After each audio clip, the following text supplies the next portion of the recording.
আসসালামু আলাইকুম প্রিয় দর্শক, অন্য মঞ্চের আলাপচারিতায় আপনাদের সকলকে আমন্ত্রণ জানাচ্ছি। ঢাকা থেকে আমার এক বন্ধু একটা জনপ্রিয় দৈনিকের সম্পাদক ছিলেন। তাকে ইউনুস জামানায় তাড়িয়ে দিয়ে সেখানে একজন জামাতপন্থী নেতাকে বসানো হয়েছে। তিনি বললেন যে সাম্প্রতিক সময়ের দুটি অভ্যুত্থান নিয়ে আমার অভিমত কি। আমি হঠাৎ করে কিছুটা অপ্রস্তুত হয়ে গেলাম, দুটি অভ্যুত্থান কোথায়? নেপালের অভ্যুত্থানটা শুনেছি, সেটা নিয়ে আমার যেটা অভিমত তার সঙ্গে মত বিনিময় করলাম। আর একটা অভ্যুত্থান সম্পর্কে আমি তাকে কোনো তথ্য দিতে পারছিলাম না। তখন তিনি বললেন যে কেন আপনি এই দেশের খবরটা রাখেন না? একটি দল ক্ষমতায় যাওয়ার পূর্বেই তাদের বিরুদ্ধে অভ্যুত্থান হয়ে গেল। ক্ষমতায় থাকা দলকে নামিয়ে আনার জন্য অভ্যুত্থান হয়, আর এখানে হলো ক্ষমতায় যাতে যেতে না পারে সেই জন্য অভ্যুত্থান ঘটানো। সেই অভ্যুত্থান বাংলাদেশে হয়ে গেল। তখন আমি কিছুটা আশ করতে পারলাম যে তিনি কি কথা বলতে চেয়েছেন।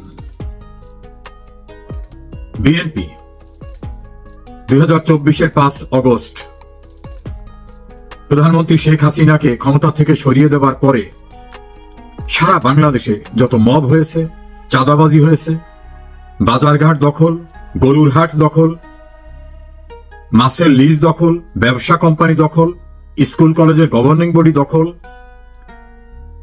আওয়ামী লীগ এবং হিন্দু সম্প্রদায়ের জমিজমা দখল, এইগুলো যে কাজটি মফস্বলে করেছে তাতে মনে হয় যেন দেশটাই দখল করে ফেলেছে।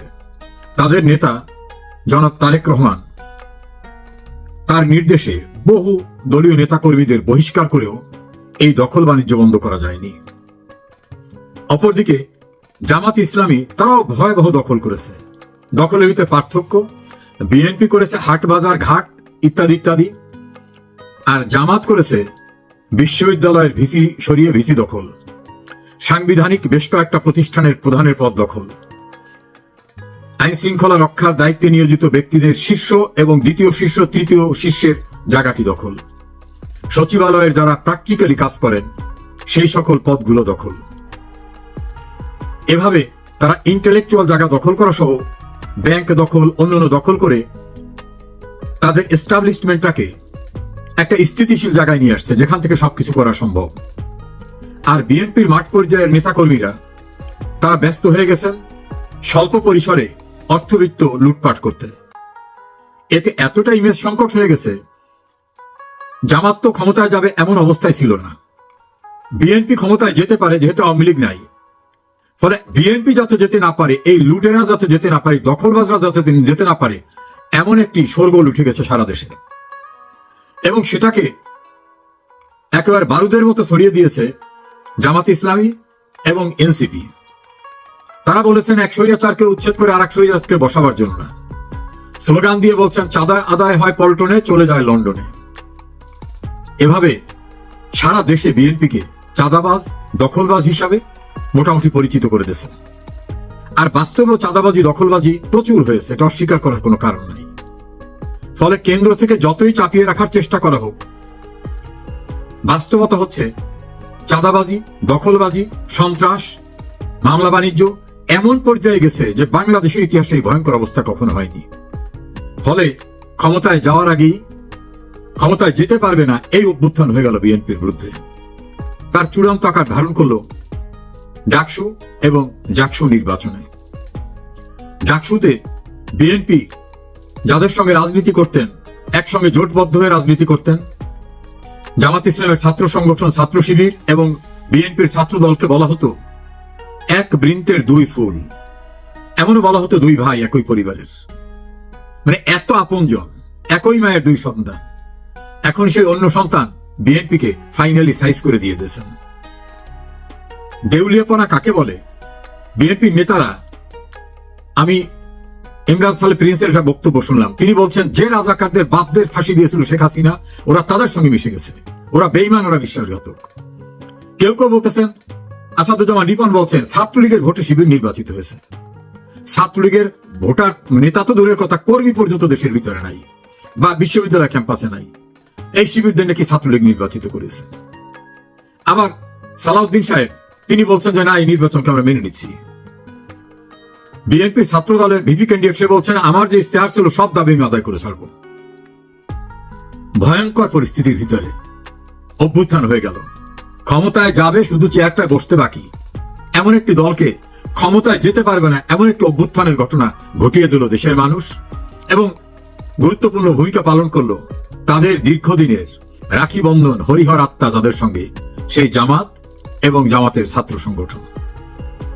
ফলে শেখ হাসিনাকে সরাবার জন্য অভ্যুত্থান করেছিলেন এই গল্প যারা করতেন, তারা এখন দেখলেন জনরোষের অভ্যুত্থানে সেই অংশের একটি অংশ ইতোমধ্যেই হেরে গেল। দ্বিতীয়টা, অভ্যুত্থানের মালিকানা দাবি করা যারা, NCP, king's party, doctor Mohammad ইউনূসের পার্টি, তাদের খোঁজ খবর পাওয়া যাচ্ছে না। আপনারা জানেন কেউ কোথায় আছে? তাদের একটা ছাত্র সংগঠন আছে, এটার নাম হলো বাগসাস, বাংলাদেশ গণতান্ত্রিক ছাত্র সংসদ, এইরকম নামটা। তারা ডাকসুতে নির্বাচন করেছেন। তারা বুক খুলে বলছিলেন শেখ হাসিনাকে উচ্ছেদ করেছি আমরা, জুলাই আগস্ট কেউ করতে পারে না, বিএনপি না কেউ নয়, এটা আমাদের অর্জন, কাজী মানুষ এখন আমাদের দিক তাকিয়ে আছে। এখন তাদের ভোটের ফলাফল খুঁজলাম, নিচের দিক থেকে প্রথম হওয়ার মতো অবস্থায়, আলোচনার ভিতরে নাই। এনসিপি নেতাদের ইন্টারভিউ নিয়েছে সাংবাদিকরা যে কি ব্যাপার, আপনাকে ছাত্র সংগঠনে এই অবস্থা কেন? তারা বলল ওদের আমাদের সঙ্গে কোনো পরামর্শ করে নাই। আবার এই এনসিপি এবং তাদের যে বাকসাস, এখান থেকে প্রায় 200-র অধিক নেতাকর্মী ইতিমধ্যে ত্যাগ করে চলে গেছে। 2 জন সেনা কর্মকর্তাকে যোগ করিয়েছিলেন এনসিপিতে, তারাও চলে গেছে। উমামা ফাতেমা নিজে ক্যান্ডিডেট হয়ে গেছেন। এভাবে এনসিপি নামক যে সংগঠন এবং তাদের যে ছাত্র সংগঠন, যারা জুলাই আগস্ট কথিত আন্দোলনের একক মালিকানা দাবিদার, সেই সন্ত্রাসী কর্মকাণ্ডকে আন্দোলন দাবি করে মালিকানা দাবিদাররা হারিয়ে গেছে, খবর টবর নেই। তাহলে অভ্যুত্থান হয়ে গেল, তারাও হারিয়ে গেলেন। কোথাও কারো শব্দ টের পান? জাহাঙ্গীরনগর বিশ্ববিদ্যালয়ে খোঁজ নিয়েছি, অস্তিত্ব থাকবে না। আমি গ্রাম্য ভাষায় যদি বলি জমানত বাজেয়াপ্ত হয়ে যাওয়ার অবস্থা। ঢাকা বিশ্ববিদ্যালয়তে খবরই নাই, একটা পদ পায়নি, হলেও পাইনি, মূল কেন্দ্রীয় সংসদও পাইনি। জুলাই যোদ্ধা, কি জুলাই যোদ্ধা! দুর্নীতি, স্বজনপ্রীতি, মব সন্ত্রাস করে সারা দেশে আইন শৃঙ্খলা পরিস্থিতি ধ্বংস করে দিয়ে রাস্তাঘাটে মানুষ পিটিয়ে মেরে এমন পরিস্থিতির সৃষ্টি করেছে যে মানুষ তাদেরও প্রত্যাখ্যান করছে।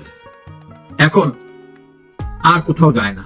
গোপালগঞ্জে সেনাবাহিনী, র্যাব, বিজিবি, পুলিশ এবং ঢাকায় বসে স্বরাষ্ট্র মন্ত্রণালয়ের মনিটরিং সেন্টারে বসে একেবারে দূরবীন দিয়ে পরিস্থিতি দেখে নির্দেশনা দিয়ে নির্মমভাবে মানুষ খুন করেও সেখান থেকে তাদের ফিরিয়ে আনা যাচ্ছিল না। আর একটা জায়গায় তারা গেছেন, সেখানে কুকুর বাহিনী, যেটা ডগ স্কোয়াড, সোয়াত বাহিনীও নেওয়া হয়েছিল, তারপরে রক্ষা হয়নি।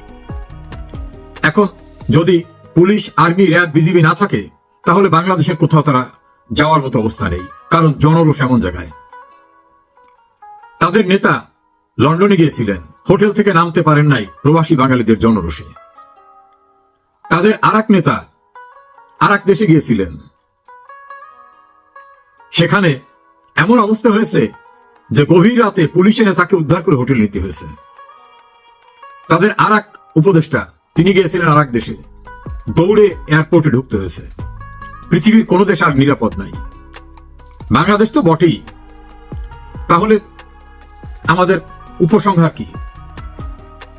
লন্ডন থেকে গিয়ে ক্ষমতায় প্রধানমন্ত্রী চেয়ারে বসবেন জনাব তারেক রহমান। 5 আগস্টের পরে মির্জা ফখরুল ইসলাম আলমগীর এই ঘোষণাটাই দিয়ে দিলেন, অপেক্ষা করেন, খুব শিগগিরই আসতেছে, আপনাদের এই সমাবেশে তিনি বক্তব্য রাখবেন। খবর নাই, 1 বছরের বেশি হয়ে গেছে তিনি যাননি। তিনি হয়তো বুঝতে পেরেছেন পরিস্থিতি কি। আর বুক ফুলিয়ে ঢাকা বিশ্ববিদ্যালয়ে দাম্ভিকতার সঙ্গে চলে কেন্দ্রীয় ছাত্র সংসদ সহ হল সংসদ দখল হয়ে যাচ্ছে, শুধু রেজাল্টটা ঘোষণা করতে বাকি। ফলাফল 0। বিএনপির পরিস্থিতি সারা বাংলাদেশে এরকম।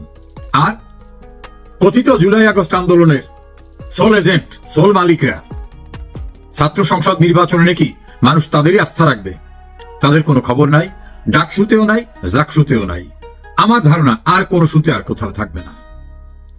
আর দেশের ভিতরে কোথাও এখন আর পুলিশ, আর্মি, বিজিবি, র্যাব সব নিয়েও আর যাওয়া সম্ভব হচ্ছে না। তাহলে এই 2 চ্যাপ্টার ক্লোজ। দাঁড়ালো কি? প্রতিষ্ঠিত হওয়ার আগেই যাতে প্রতিষ্ঠিত না হতে পারে অভ্যুত্থানে শেষ।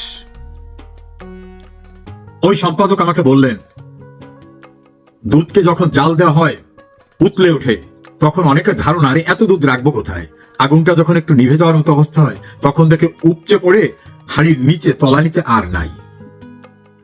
এই হঠাৎ করে সন্ত্রাস করে, মফসরে সন্ত্রাস করে, মানুষ খুন করে, আইন শৃঙ্খলা পরিস্থিতি ধ্বংস করে, প্রশাসনকে ব্যবহার করে উত্থান দেখানো যায়। শেকড় যদি মাটিতে গ্রথিত না হয়, মানুষের ভালোবাসার কাছে না যাওয়া যায়, মানুষ যদি আস্থায় না রাখে, তাহলে ঘটনা এরকমই হয়। পরে আমি দেখলাম আমার বন্ধু সম্পাদকের কথা সঠিক। দুইটি অভ্যুত্থান হয়ে গেছে। নেপালেরটা হইচই করে রাস্তাঘাটে দৃশ্যমান, আর বাংলাদেশে বিএনপি এবং এনসিপির ছাত্র সংগঠন, বিএনপির ছাত্র সংগঠনের বিরুদ্ধে নজিরবিহীন অভ্যুত্থান হয়ে গেছে। এখন পাগলের প্রলাপ বলতেছে ছাত্রলীগের ছেলেরা ভোট দিছে। তা বিশ্ববিদ্যালয়ে তাহলে ছাত্রলীগের এত লোক আছে, ছাত্রলীগের নাকি প্রত্যাখ্যান করছে মানুষ, একেবারে এত খারাপ যে ওদের কেউ ভোট দেয় না, ওদের ইউনিভার্সিটি টিকতে দেয় না। এটা হলো বিএনপির বক্তব্য ছিল। এখন সেই বিএনপি আবার বলতেছে না না, ওই ছাত্রলীগরাই ভোট দিয়ে শিবিরকে বিজয়ী করেছে। কথা কোনটা সঠিক? বলছে যে ছাত্রলীগ সব পালিয়ে গেছে, আবার এখন বলে ছাত্রলীগ সবাই এসে ভোট দিয়েছে। ঢাকা বিশ্ববিদ্যালয়ে প্রায় 31,000 ভোটার ভোট দিয়েছে অ্যাকর্ডিং টু রেজাল্ট। তা শিবিরের নাকি ভোট টোট নাই। তাহলে এই 31,000 ভোটারদের অধিকাংশই কি ছাত্রলীগের? আমি যদি সেটাকে ধরি, তাহলে ছাত্রলীগ সর্বত্র। আর ছাত্রলীগ একটি ধর্মভিত্তিক ছাত্র সংগঠনকে ভোট দেবে, is it A believable story? এটা কোনো নির্বোধেও বিশ্বাস করবে? আবার বিএনপি বলছে চোরাচালানি করে, কৌশলগত জালিয়াতি করে এটা করছে। তারা বলছে যে ভোট চোরাচালানি হয়েছে, জালিয়াতি হয়েছে, রিগিং হয়েছে। আবার বিএনপির এক নেতা বলছে এটা কিন্তু একটা বড় মেসেজ, এটা ভালো হয়েছে, কারণ আমরা এই রেজাল্ট থেকে সতর্ক হয়ে গেলাম, সারা দেশে আমাদের প্রস্তুতি নিতে হবে। সারা দেশের জন্য এই ঘটনা নাকি তাদের জন্য মঙ্গলজনক হয়েছে। কোথায় মঙ্গল, কোথায় অমঙ্গল, এত দ্রুত সিদ্ধান্ত নেওয়া যায়? রাজনীতির দূরদৃষ্টি না থাকলে, পরিপক্কতা না থাকলে যা ভাবেন তাই হয়। রাস্তাঘাট এখন লোকজনে বলতেছে। একজনের আজকে একটা ইন্টারভিউ দেখলাম একটা পত্রিকায়, এবং তার ভিডিওটাও দেখলাম। তিনি বলছেন আমি বিএনপি করতাম, আমি এখন আওয়ামী লীগ করি। কারণ যেভাবে সন্ত্রাস করেছে বিএনপি, যে ঘটনা ঘটিয়েছে, আর তাদের সঙ্গে নাই। অন্তত 5 জন রাস্তার লোকের ইন্টারভিউ দেখলাম ওই পত্রিকার অনলাইনে। তারা বলছে যা কিছু দেবারে দেশে শেখ হাসিনা দেশে, এবং দেশ শাসন কিভাবে করতে হয়, মানুষের কল্যাণ কিভাবে করতে হয়, সেটা শেখ হাসিনাই জানে, তাকেই দরকার। এবং গণহারে রব উঠেছে, আগেই ভালো ছিলাম, আগেই মানে শেখ হাসিনার সময় ভালো ছিলাম। আওয়ামী লীগকে বাদ দিয়ে নির্বাচন করে সরকার গঠন করবেন। 1 বছরে প্রশাসনের, সিভিল অ্যাডমিনিস্ট্রেশনের পাশাপাশি আর্মি সব ব্যবহার করেও রাস্তাঘাটে বের হতে পারছেন না, বোঝেন না অবস্থা। একাধিক নির্বাচনে কোথাও টিকলেন না, তাহলে আর কি হবে? না, আওয়ামী লীগকে বাদ দিয়ে কিছু হবে না। আওয়ামী লীগের বিরুদ্ধে সন্ত্রাস করে শেখ হাসিনাকে সরিয়েছেন, ওটা কোনো গণ অভ্যুত্থান ছিল না। অভ্যুত্থান কাকে বলে এখন তাকিয়ে দেখেন।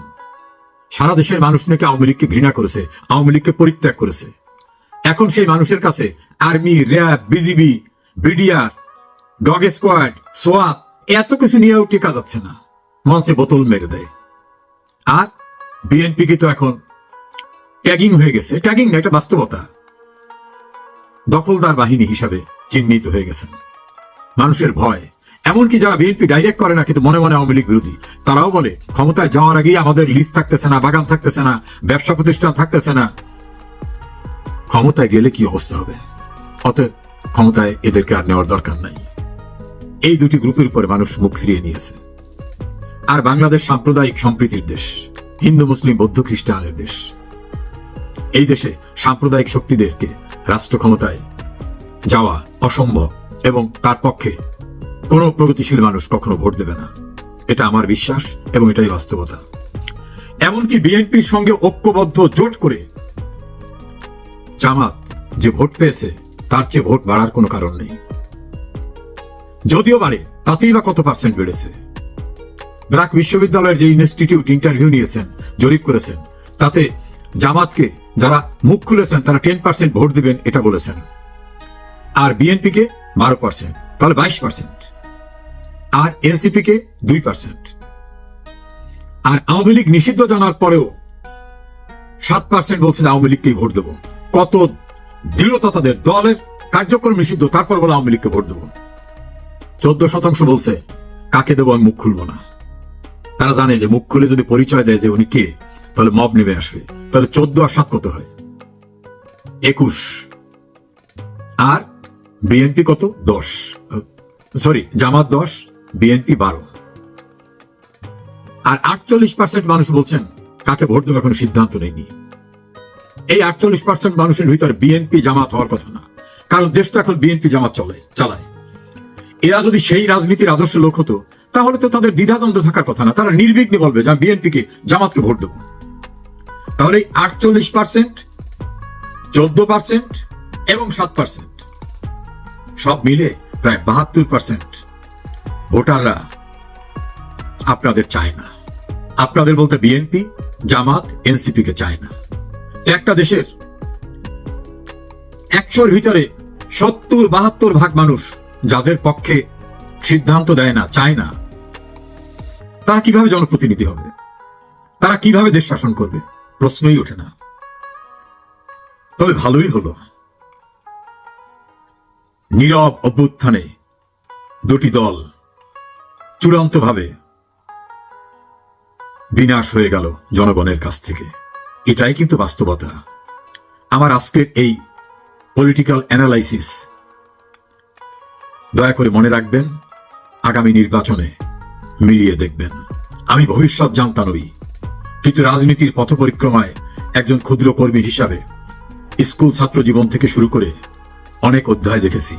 সামরিক শাসকদের শাসন দেখেছি, এরশাদের স্বৈর শাসন দেখেছি, আওয়ামী লীগের রাজনীতির সঙ্গে থাকায় সেটাও দেখেছি। আমার এই অ্যানালাইসিস, আমার বিশ্বাস প্রতিফলিত হবে।